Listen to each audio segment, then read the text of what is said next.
Hello, this is Werewolf the podcast. We're on episode 190. How we got there, we don't know, but thanks to all those who are supporting us.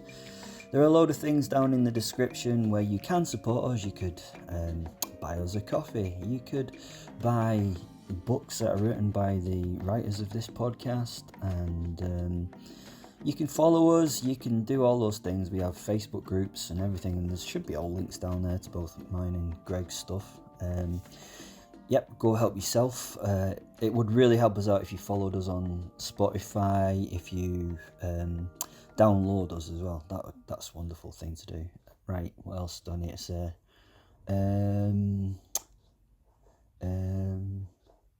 Suppose nothing. I'll just let you get on with it. Bye!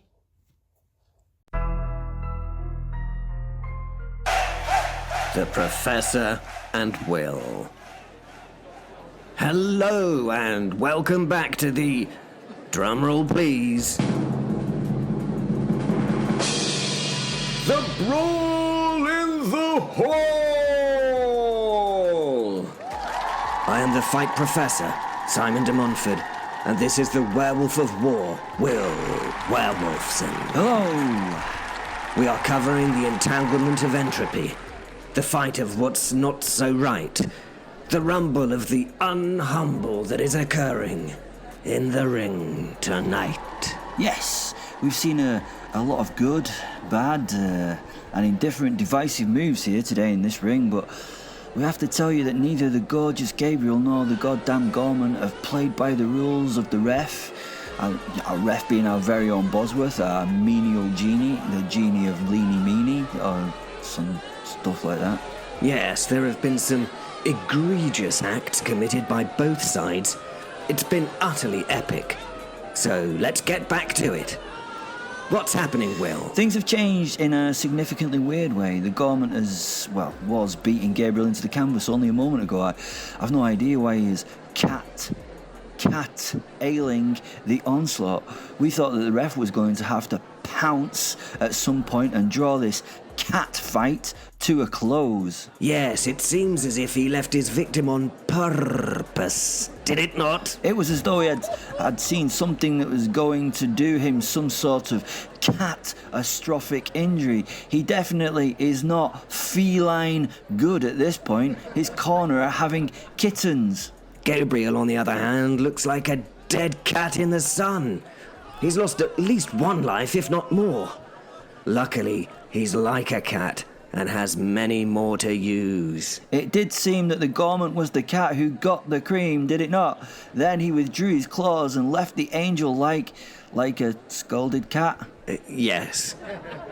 Can we stop now? What? Cat got your tongue? Please stop, it hurts. Come on, you can claw one back. Look, I will pause and let you have a cat's chance. Please stop, Will. I don't want to carry on. Thank you. It seems I'm allergic to cat puns. Well, sorry. My apologies. Oh, shit! That's it, I'm done. Well, thank fuck. Oh, wait a minute. We've got a message from our ringside expert, Albert Sackcloth, about what's happening. Hello? What?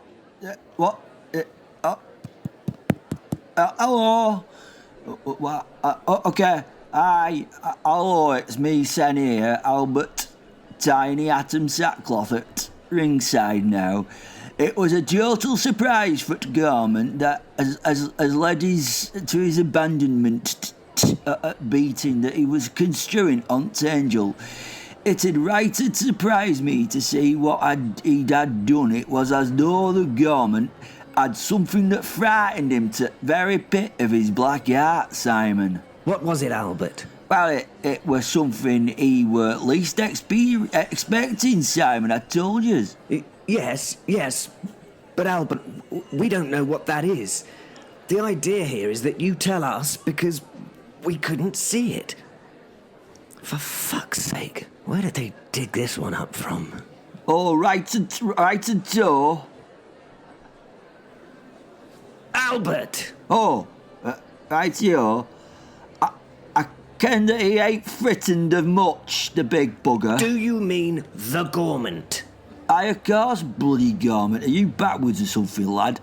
Who do you think I meant? Queen of England? Give me strength. Eh? What were that? Which bloody question do you want me to bloody answer, lad? I haven't told you about Gormant yet, and you change your subject to giving strength. Eh? Guinness, lad. Guinness. 'Tis secret to strength. Guinness. 8 pints a day and 2 more on Sundays. There you go. Can't believe you're asking me that when it were the most exciting part of match, you bam pot. Aye. This was something that even Gormant was terrified of. I mean, when I saw it, I weren't even a nat tad just scared. When you spent time in trenches like I did during the war, then you can't be scared of naught but the rats. Great big bloody rats, size of like big bloody rats. I tell you, big bloody rats, size of ponies. They were bloody massive. Them rats, they were bloody high.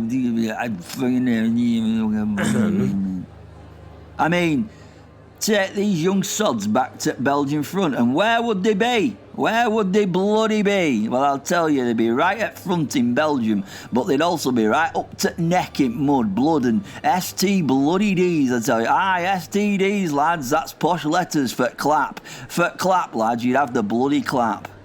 I don't know what it's like when you get crusty, rotten toes from constantly dipping them in dirty water at trenches. Well, we all had trench foot. Yeah, trench foot, crusty toes. Oh, aye, you could break your toes off, and when they dried, well, often we would eat our crusty toes. Used to be bloody thankful if you got one with a chewy toenail. I tell you, last you a good hour that if you were careful. Albert! Don't bloody rush me, young man. Oh, aye, and STDs, that's posh for clap. Posh for clap, that is. Learnt that off, Doctor. That were it, aye. We all had bloody crusty toes from trenches and all that. All had bloody crusty cocks from constantly dipping them into French dirty wenches. Sorry about that, ladies. Didn't mean to curse. Best description of them, though. Yeah, bloody dirty wenches. Albert! What? What's happening with the Gormant? The bloody who? Albert, you're in Accrington, mate. Remember? Breathe. It's over. Time has passed. And come back to us. Never in my mind. Never in my mind am I bloody here. I left so many mates out there, you know. I'm okay. I'm all right. Yes, okay. Albert, I know. But you're kind of here in order to talk about the wrestling. What wrestling? Can't wrestle in bloody muddy trenches. Big rats getting where? No, Albert, you're not in the trenches now. You're back in Accrington. Oh. What I'm actually seeing is actually happening, is it? Yes, Albert. This is not imagined. This is real. The things you are seeing are real. Ah. What about giant rats sitting there? Bloody giant rats sitting there. There's bloody giant rats. No, that is Thomas Twitchnose and his kids. They are... God, how do I explain this to a fuck nugget? They are fairy tale folk. They're real. It's a deep question, but... For the purpose of this story, they are. And they're a nice family, too. He has a little shipping firm. She does for folk. Thomas Jr.'s an exceptional... Anyway. Well, you never know how your mind's working because of gas and experiments they were doing on us. Bloody experiments they did. They did bloody experiments. Albert! All right. Where were I? Aye, Gormant is shinning up post in opposite corner to where small black cat had been sat on side at Matt. It was as though Gormant were frightened of little black cat that were sat on apron at Matt. Fancy that, the big huge twat scared of a tiny cat. Bloody poetic. Bloody poetic I am. Bloody earning my bloody money I am. Bloody. So, Will, the Gormant is afeard of felines. That's a turn up for the books. Who knew that? Well, To be honest, no one did until episode 186, when it became apparent that we needed some sort of premise that would allow us to fight an unfightable and unbeatable monster that we had created, and also, through dubious links, be able to reintroduce some of our favourite little characters back to the show. Oh, God. Smash the glass wall much, do you? Well, you did bloody ask why. Was it? Right, what the bloody hell's going on? Gormant, gigantic fiery minotaur thingy with wingy things. Yeah, big scary bloody bastard monster was standing shaking and quivering in his corner, whilst bellowing and yelling at something in opposite corner at ring. Me eyes go to search for corner. What could it be? I see a right little black cat in corner, sat watching the Gormant with a lot of interest. You know, like cats do. What's that doing there? It always amazes me that cats can just look calm and relaxed, even in a mad maelstrom of energy like this bloody all at the bloody moment. Look at it in its own little bubble of calm-like space. I take a look back at Gormant standing in his corner. He's definitely shitting bricks. Terrified. Just by a little cat. Gabriel, on the other hand, is semi-conscious on his front, lying in a puddle of snot, blood and piss that has puddled out of him since he landed on his chest at centre at ring and puddled. That were a proper kicking that he were getting, and to be honest, I thought Gormant were going to kill her, whatever the angel can be done by to him and stuff. I was waiting for Gormant to cover him and pin him and call it a win. I suppose I better do something about this nonsense here. I am in charge after all. I ran over to the corner, and the cat inspected me as I ran, as if slightly interested in me. I felt a bit of a dafty as I ran. Running at a little cat with a stressed and pained expression on my face was a bit, well, strange. I suppose it was right strange, but little did I know that this little cat was actually a demon, and seeing a stressed and pained expression upon a face like mine was normal and pleasurable for her. As I got to the cat, she seemed to get bored with me and the whole thing. We'd been snubbed. The way cats can, how they can just switch off the world and be at its centre. Standing over the little cat, I didn't really have a clue how to get it off the side of the ring. I was actually quite bloody tempted to kick it, to be honest, but probably not the best thing to do in front of an audience. As the cat ignored me, it became harder and harder to punt it into the audience. I felt a little impotent, to be honest. I was supposed to be in charge. Shoe? I asked the cat. It really was a request more than an order. Those crescent-centred yellow pits of eyes looked at me briefly.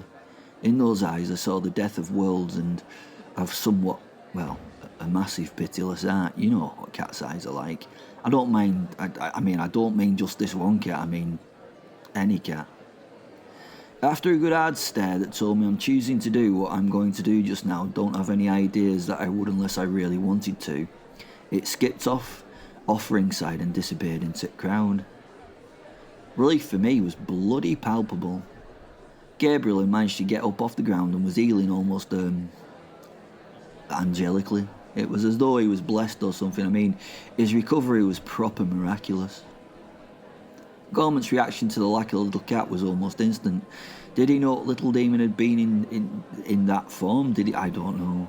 We weren't normally afraid. He weren't normally afraid of demons. I weren't normally afraid of demons. He were known to eat them if they pissed him off. He now towered over the crowd as he stood on ring's top rope. He had a foot on either side at ring post and wings and arms spread to the crowd. Oh, we were proper preparing to do something terrible to Angel. Crowd were going crackers as he roared and beat his chest like a right beast-style beast of a beast thing. He was right beastly and ready to prove it by crushing Angel from a leap from top rope. Gabriel, bless him. Gabriel had managed to get to his hands and knees in front of Gormant. He pushed himself back and knelt before the monster on top rope. Crowd were in a frothing frenzy. Some were begging the angel to rise and respond to the beating that had befallen him. Some were giving voice to the Gormant, wanting him to crush and smush Angel into a compressed glowing goodness. And then the bastard did it. He did it right there in the middle of the ring. It was bloody disgusting and so uncalled for. I can't abide that he would do something like that, knowing knowing there were bloody kiddies in the crowd. Honestly, I've seen some sick and twisted shit in me time. In fact, as a genie, I've granted wishes that have created some sick and twisted shit in me time, but this was bloody disgraceful. Gabriel knelt there, did it on purpose, before remonstrating monster, and I feel sick here. I can get it out.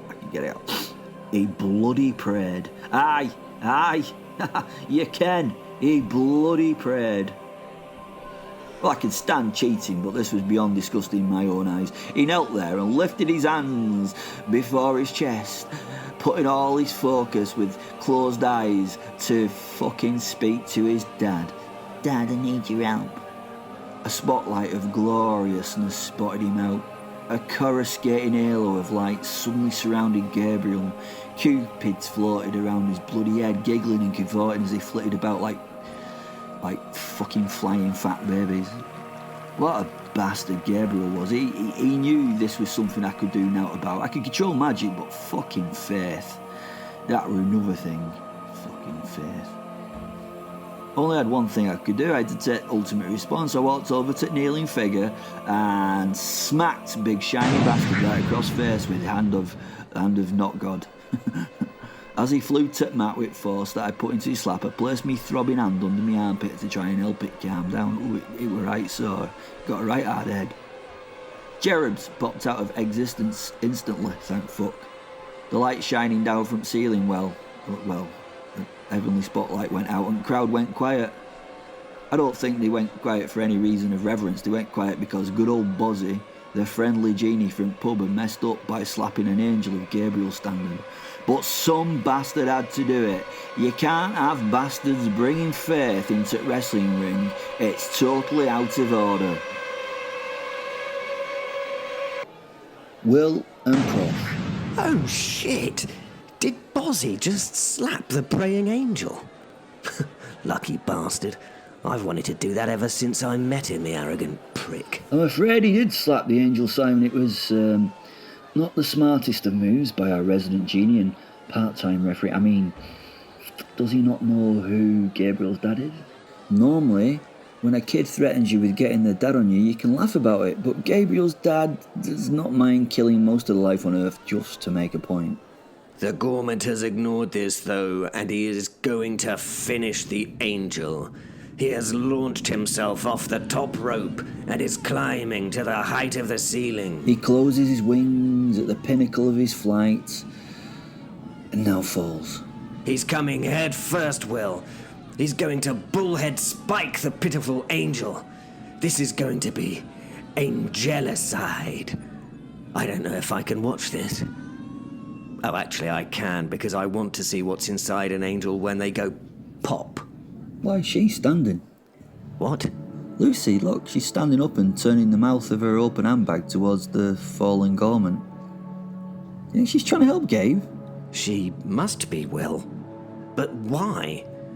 I promise you this will be some horrific trick or distraction. The bag will vomit forth the most plague-ridden, slime-sucking demons she can muster. Yeah, we know all about that, eh, Simon, having had her on our side in a couple of fights. Yes, the demon spawn she has developed has covered our backs in battle before, and they are not a sight to see. Her bag is now glowing with a pale white light, and what is that we can hear coming from the bag? Even the audience has noticed the nibs and is quietly watching her do her thing. It's probably the best way, quietly watching her. That's... wait, what is that? That's... oh... God, no! Oh, no, she's gone too far this time. This could cause a total war between heaven and hell if she does this. She's going to unleash the...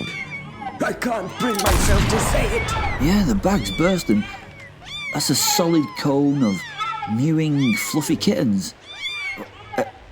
They've been blasted at the falling Gormant. That must have been a very incendiary blast, as the recoil has taken out Lucy and half the audience.